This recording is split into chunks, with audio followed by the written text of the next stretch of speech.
remember like a few months ago, I'd watched like a video from an entrepreneur called Charlie Morgan, and he often talks about entrepreneurship, how to grow a business, and how to kind of become more productive, more disciplined, all those things. So I watched one of his videos. Wait a minute, can you even see me? Wait. So I think it's better now. So I kind of watched one of his videos, and in that video he talked about discipline, how to do the hard work actually. So it really spent a lot of time, really like it's like a 2 hour long video where he really focuses on telling you how to work hard, how to become more disciplined. And in that video he talked about a concept called resistance. And basically he explained that resistance was basically just the the part of your brain just yapping when you try to do the hard work. You know, the part of your brain that's kind of against you when you're trying to do the hard work.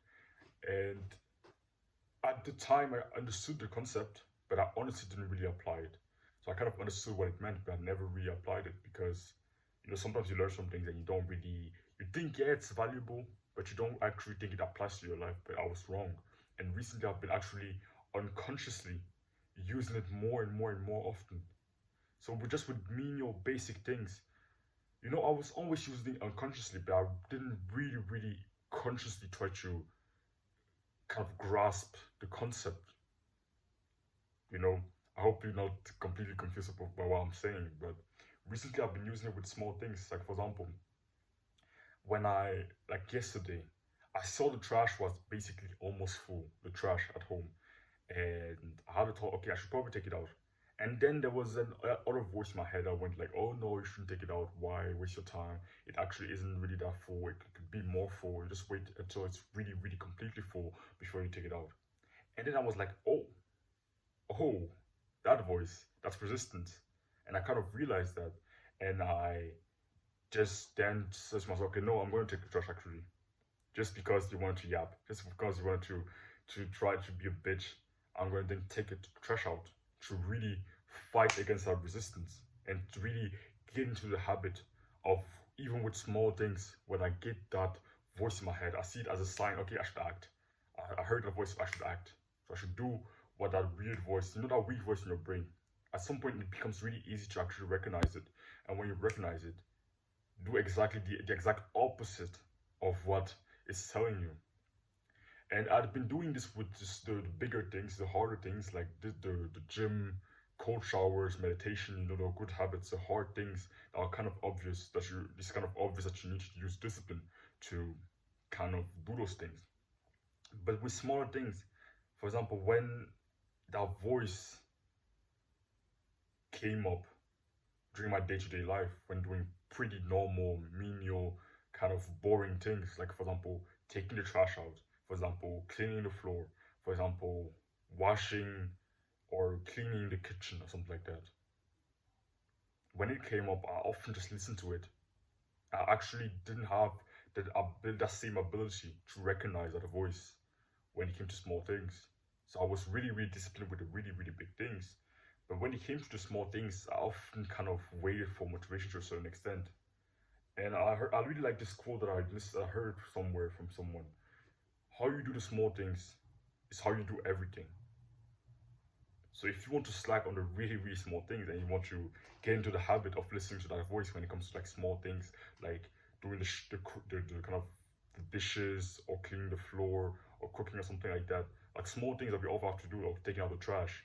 If you want to listen to that voice when it comes to the small things, you're a lot more likely to then listen to that voice when it comes to the bigger things, like the gym, like the meditation, the long meditation session that you don't really look forward to, or the cold shower that you have to take every morning.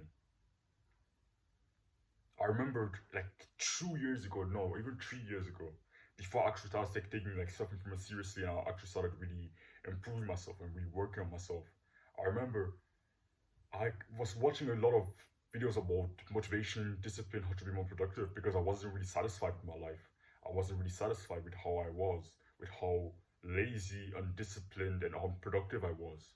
So I'd watch like a lot of videos about how to become more productive. It didn't really work, but then I applied one trick that I learned from one of these videos. Like I'd heard it from actually a lot of videos, like many videos. A lot of people were talking about this. even those weird like motivational videos that I was watching with some clips of someone running or someone being in a coach shower or something like that. I was watching those videos and they always said something that I kind of didn't really take it seriously at first, and I kind of didn't open my mind to that concept at first. But that's something I just said, fuck it, let's just try it. My life isn't improving, my life isn't getting any better, so let's just try it. Let's just listen to these people. Because this voice in my head hasn't led me to the life I want. So maybe listening to it when it comes to learning and to applying certain things in my life, maybe listening to that voice won't serve me as well because it hasn't served me so far. So one day I just tried it. And that concept was basically just making your bed. 3 years ago, I started just making my bed. Before that, I was making my bed. So basically, I woke up, my blanket was all over the place, my pillow was just somewhere far away. But that day, I just started making my bed, and it became a habit. Even now, every single day, no matter what, when I wake up, I make my bed.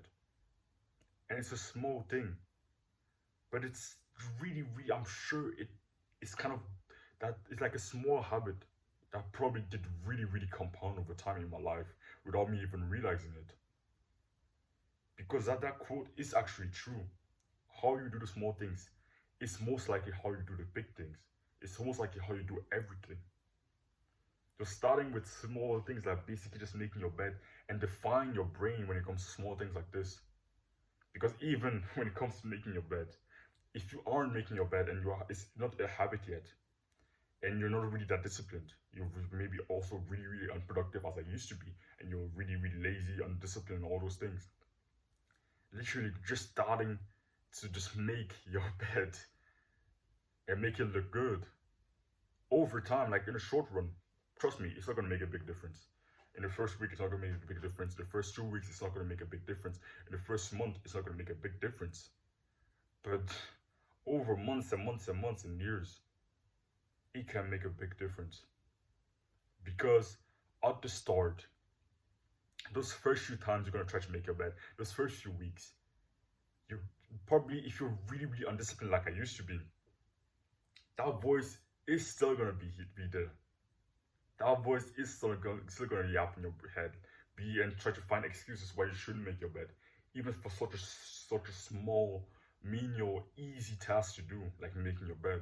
But if you're really down bad, if you're really undisciplined, it's still gonna happen.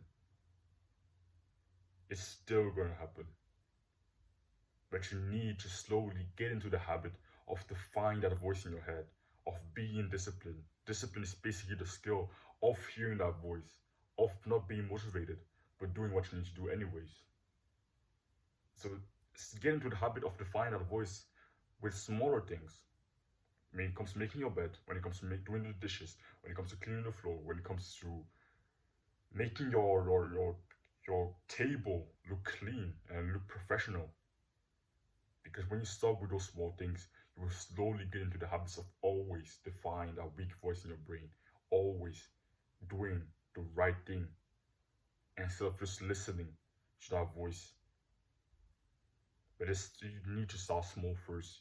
You need to start with those small things that really seem insignificant, that really seem like they won't make a big difference, but they actually will. Or if you're patient enough, and if you can wait and have the humility, because very often that's a mistake I also made. I was not humble enough to actually recognize how weak and how undisciplined and lazy I was.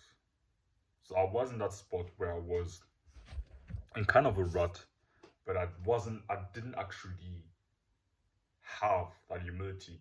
I was in a rut, but when I saw someone just tell me to do small things that I wasn't even doing yet, that making my bed or making my table look professional, I still tried to somehow do the really hard things.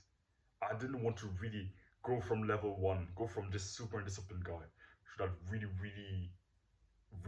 disciplined, really motivated, really hardworking guy. And I didn't want to really take the stairs. I wanted to somehow take the elevator and instantly get up there and be that super disciplined guy. So every single morning I would wake up, or every single night I would go to bed, telling myself, okay, yeah, this time, tomorrow, I'm going to be super disciplined. I'm going to work really, really hard. I'm going to train for like 1 to 2 hours. I'm going to do all of that. And then I would wake up, and what do you think I did? I would wake up, take my phone, watch some videos on YouTube, and the day would look the exact same as the day before.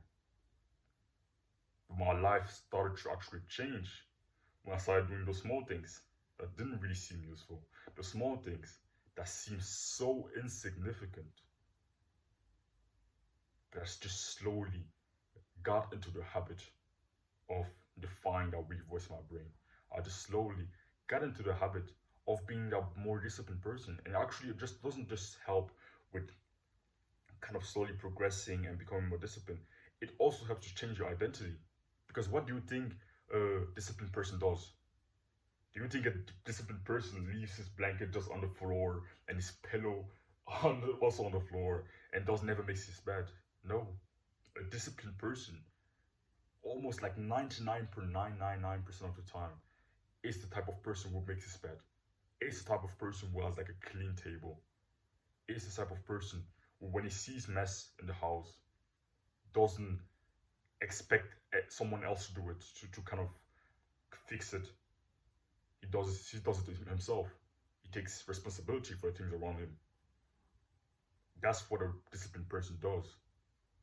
So you can't just expect to be super disciplined when it comes to the hard things and when it comes to the really big, significant, important things if you aren't being disciplined with the small things, like making your bed, like cleaning your table, like doing the dishes when you see how messy the kitchen is.